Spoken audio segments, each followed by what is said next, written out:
Check it up, check it up. That's what we like to do right here on 97.5 Kemet FM. That's the sounds of Mr. George Banton.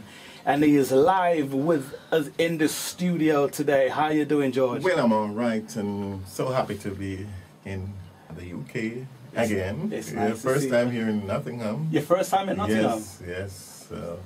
So you've been to the UK before? Just a place like London, right. Birmingham. Birmingham. So what's wrong with Nottingham? Right.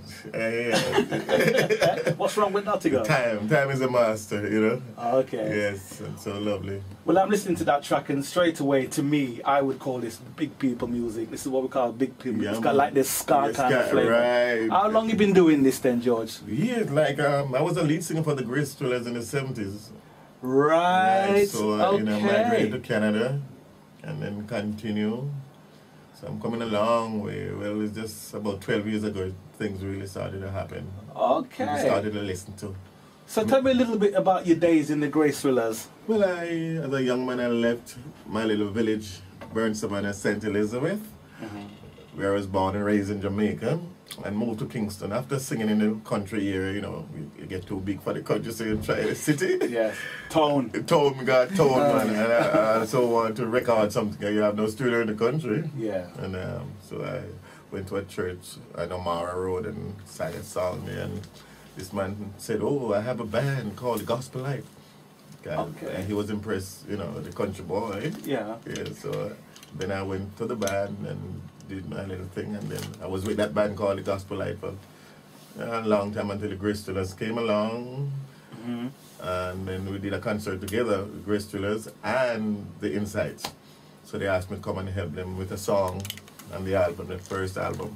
On Grace Thrillers' first album? First album. And right. that's it, called Too Late Shall Be a Cry. Okay. And that's it. I was with both groups for years. That's a bit before my time. Yeah, man. Is that young one? So when did you decide to leave and go solo then? What made you decide to go solo? Okay, well, I migrated to Canada, you see. Right. In 1976, and then I had a group called the Bantons, and then a group sing Slipper. But I'm always a lead singer for, you know, people always put me in front, always for me to do the leads part of the song. It's a special gift, like the Lord will give you a special braveness to deliver. So I think that's what happened. So I just recorded my first gospel called Jesus Is Everything to Me.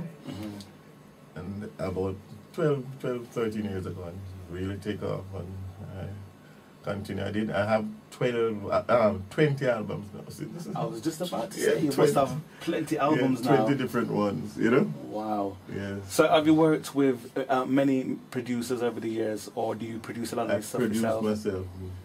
Yeah, so I produce myself. Nobody want to produce because I think I know too much. I'm so experienced, you know? And did you find that you had to put a lot of your own resources and money into all the things that all my life I've been spending on this music thing, but I never do it for riches. There's a joy of people say, "Oh, I love that song reached my heart," and there's something about it, you know. I'm blessed, so there's joy in it. So I spend it without regret. And never a time came where you thought, you know something, this is enough spending, you know, I need to just stop and do. You ever thought about doing anything else? No, I feel like stopping, but then again, there's songs, there's always a nice song coming. I've called up my producer, "Oh, I have a new song here, Eddie, coming in tomorrow." So I have tapes like reel to reel could reach up here, you know. Reel to reel tape in 24 tracks. Catalog. Yes, lots of money spent. So there's a lot of is there a lot of tracks that you've got that you never actually released? Right, lots. So when are you going to put them on a compilation album then? I even have one 1978. I went back and recorded with my group called the Gospel Light. Wow. Brand, I never released. I have it on tape and reel to reel tape right now. Exclusive. Yes. So should we get a copy, you know? Yeah, man.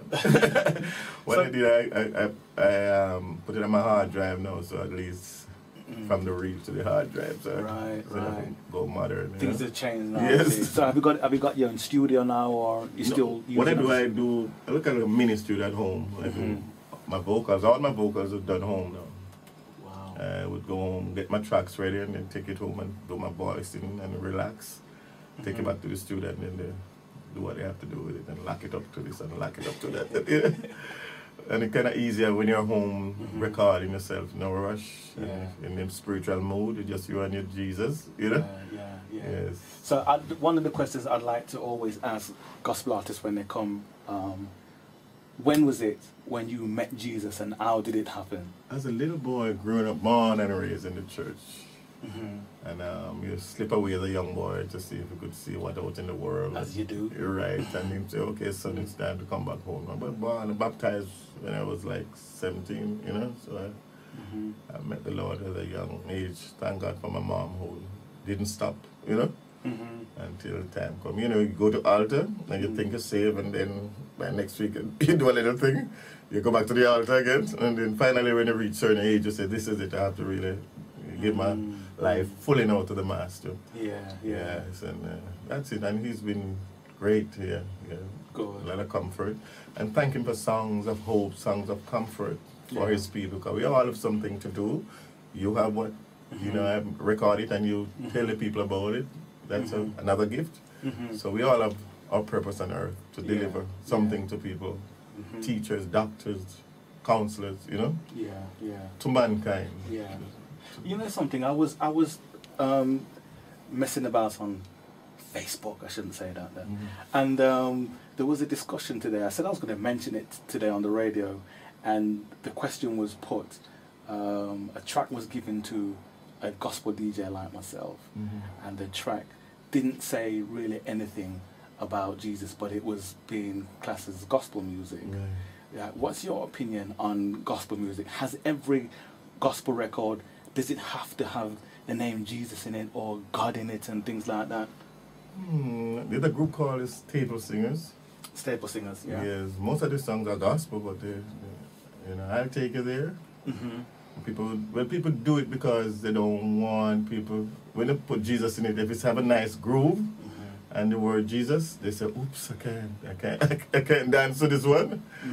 But if Jesus is not there and say, you know, I love you and I want to be around you, and you know, some people deliberately put it there so it could cross over in the pop world. I mean, they wanted to cross over in the pop world, but I am just the one who want to tell. Did that ever cross your mind to do that? I want to talk about Jesus. And if it do come, I rebuke it. I said, no.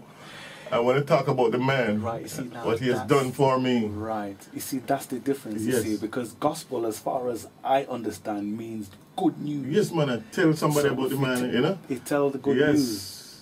So you're not going to compromise? No. Absolutely. Yeah. Well, tell us a little bit about the show. This coming Saturday, right here at the Marcus Garvey Centre.